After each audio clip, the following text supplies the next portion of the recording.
we're gonna try something, okay? Hey everybody, it's Crystal. So, today's video is interesting. That is what this is.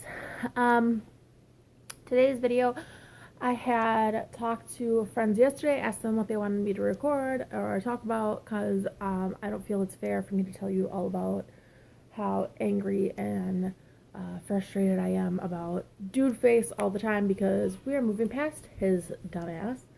Yeah, I just called him dumbass. Honestly, he is dumb. Like, if you have somebody that's going to do everything for you, and then, you know what? We're not talking about it. Okay, so since we are moving past Dude Face and all his malfunctions and his psychological problems of being abandoned and always feeling the need to find something new and all that stuff, we are deciding that we're going to start doing other videos. So, after having talked to my friends for a little while last night, one of them had recommended that I tell you guys about the time that I may or may not have bought edibles and didn't know it. Fun fact. Okay, so we'll get right into the story. One, I don't edit my videos because I don't feel that's really fair to you guys. I want you guys to know the whole span of Crystal. Eventually, I probably will start editing them, but for now, I'm just gonna start telling with the story. Let's get on into it. Okay, so I went to Rock USA. Yes, Rock USA. It is in Oshkosh, Wisconsin. It is Thursday, Friday, and Saturday, and it's usually in July. And I've gone 2 years now. This was the second year that I went. So last year it was a group of people. This year it's a group of people. This year there's a tent that has a bunch of T-shirts, and it's the "I love vagina," "I love," you get it. Stuff that's not appropriate. But I thought it was hilarious. The people I were with thought it was hilarious, and the guy had suckers on the table.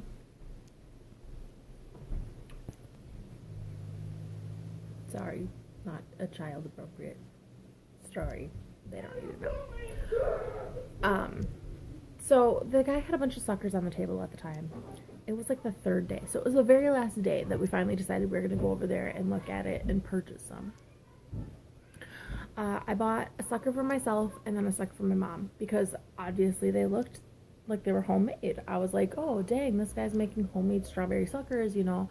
He's on the phone with his wife in the process of us looking around the tent. He's like, I'm on the phone with the boss, I'll let you know. So I put two and two together in my head of, okay, well, the wife is on the phone, this is clearly her company if she's the boss, and there's suckers on the table. They must be homemade suckers.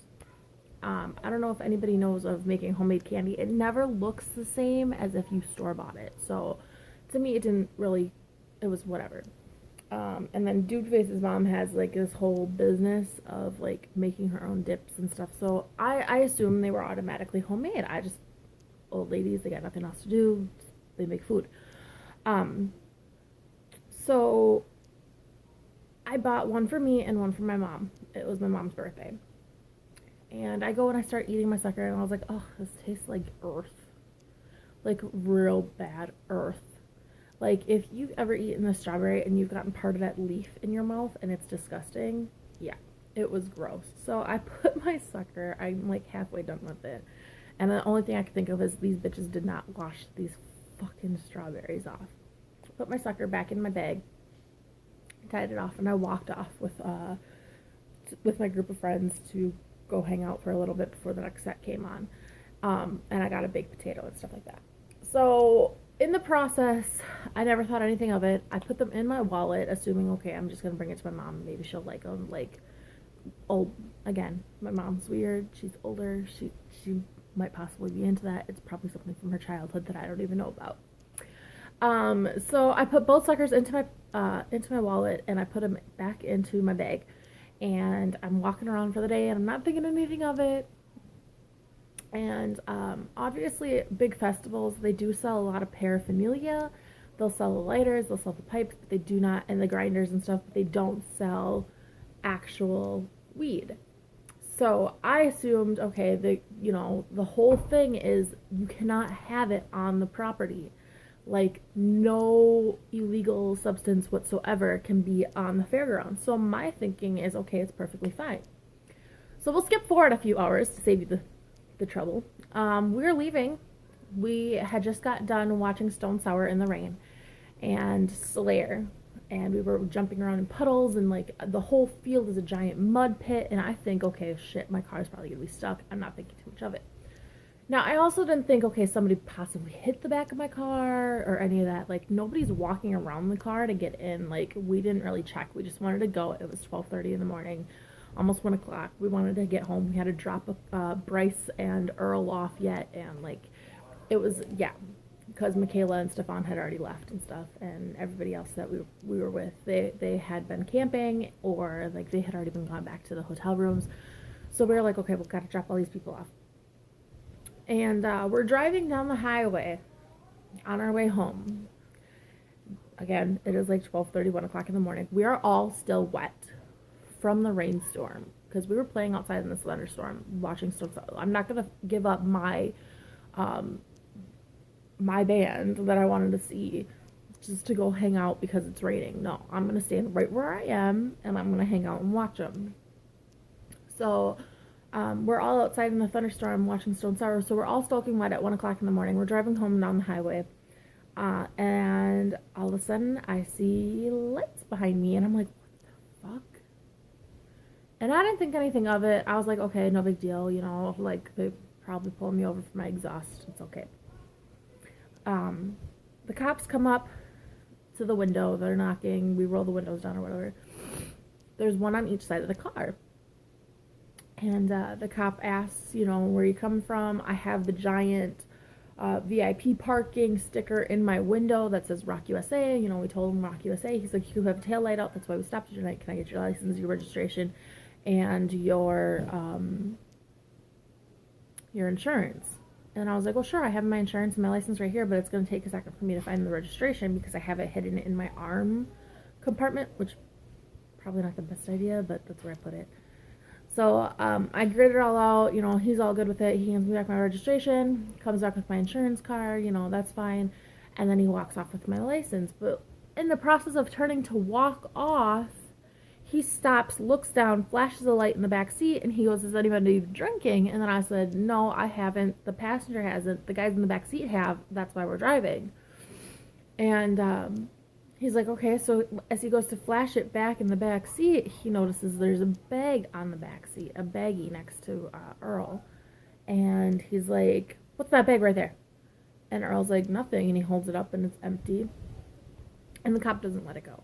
So now he wants everybody in the car to give over their ID. So now he's got all of them. And he goes, just hang tight, we'll be right back with you. So I'm thinking, okay, he's just going to run all of our names, see if we can have anything on us. It comes like 5 minutes later. Earl's in the backseat, by the way, freaking out, thinking that he's going to get arrested because he has a warrant for his arrest. And Bryce is back there going, what the fuck? All for a fucking taillight. And I'm like, dude, you guys are freaking out over nothing. It will be fine. We'll be okay. So the next thing I know, there's a cop coming up to my window asking me to step out. And I was like, well, sure. I don't have my shoes on. I had flip-flops. Like, it rained out. It was all wet and gross. I don't have my shoes on. So I step out of the car. And I get pulled over to the back of my car and put up facing the truck in front of me. And the cop goes, do you give me the right to search and seize anything in your car? And then I was like, what? He goes, I have a drug dog. I'm going to walk around the perimeter of your car. I was like, well, sure, I guess. Like, even if I tell you no, you're still going to do it. So why not? And he's like, okay, well, I'm going to have you move over. They're going to search you. And then we're going to pull everybody out of the car one by one. Does anybody in the car do drugs? And at this point, the only thing I'm thinking is, fuck, I hope Earl has all of his shit gone. So I told him, I was like, well, I know Earl, which is the guy in the back seat on the passenger side. He does weed occasionally. I was like, the guy on the back driver's side, I don't know, honestly, if he does anything because it's Bryce and I really don't know. And then the passenger, he's clean as fuck. Like, he had 2 beers all freaking day. Like, it's okay. There's nothing on him. And they were like, okay, well, thank you for being honest with us. Move over, we're gonna pat you down. And the cop goes, do you mind if I search you? And I was like, I guess so. Like, even if you have to. Clearly, there's four county cops standing right here. You're gonna search me anyway. Like, it's gonna happen. So they pat me down and whatever, and he's like, I have a body cam. There's a cam on the truck. That way everything's kosher in case anything happens. And I was like, well, nothing's gonna happen, and it'll be okay. Like, pats me down. Everything's good. They start pulling people out. They pull out Earl, pat him down. They pull out Bryce, pat him down. They pull out Fat Jesus, and that motherfucker ain't got nothing on him. They didn't even bother patting him down. I was like, y'all racist as fuck. Well, first off, he didn't have a shirt. He just had pants. He didn't have a shirt on because it was soaking wet. And Earl didn't have a shirt either, which surprised me as to why they patted him down. He was shirtless as well. But so they pat them down, and they bring out the dog, and they're walking around the car, and the cop, in the time of talking to us while the cop car or the dog is going around the car, we're standing around the cop car, and the one cop goes, oh, I already know Earl. So when he ran his name, I was like, you gotta fucking be kidding me. And then I was like, is that why you're here? Like, it turns out Earl a couple years ago had gone to Rock USA and put this cop in a headlock. So Earl put this cop in a headlock a couple years ago. So, and they were walking around Rock USA. Earl was completely shit-faced. He was giving him the description of a car that wasn't even there at that time. So, like, this cop clearly remembers Earl. And I'm sitting there like, we're all fucked. Like, we are all fucked if they remember you, Earl. Like, there's nothing we can do about it. So, in the process of talking to this cop, we're all laughing, cracking jokes. The dog is walking around, and he's jumping up on my window that's open, and he's jumping up on the passenger window that's open. And we're like, what the fuck is going on? And I'm over here like, the dog is fucking hitting on something, and nobody wants to fucking admit it.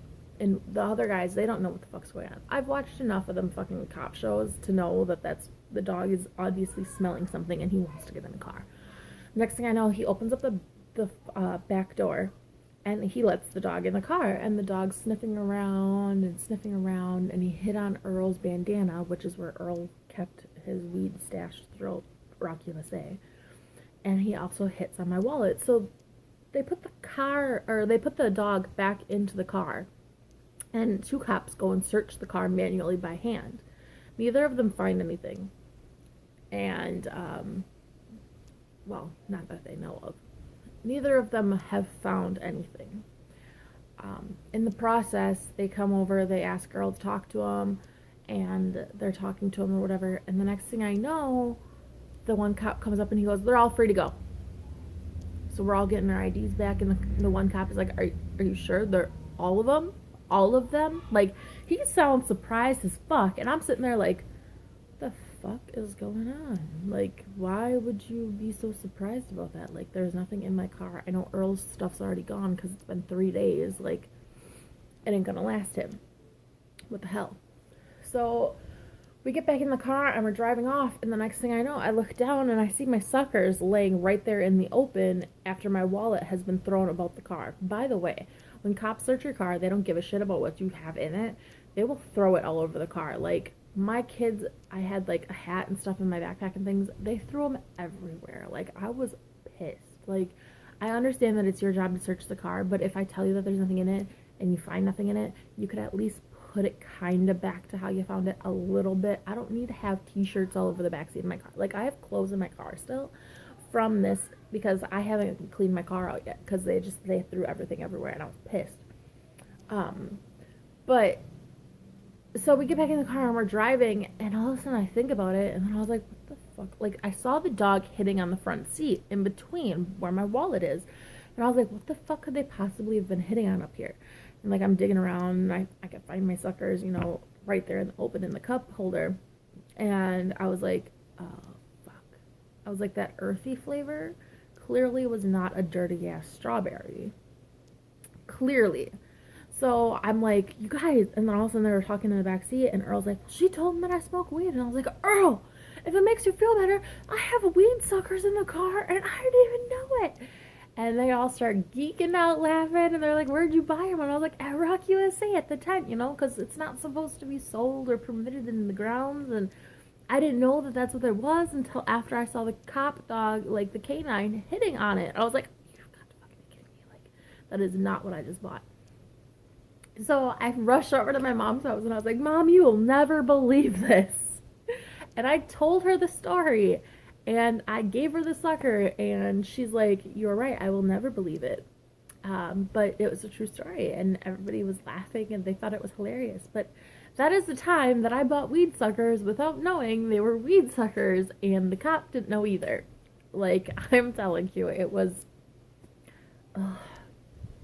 And they weren't, it's not like they were flavored and great in any, like, they really weren't that good. They tasted disgusting. Like, I'm not really 100% sure why, but they were gross. So, on that note, now you guys all know that story. And you can laugh at my pain. I did get away with it. I just got a warning for the taillight.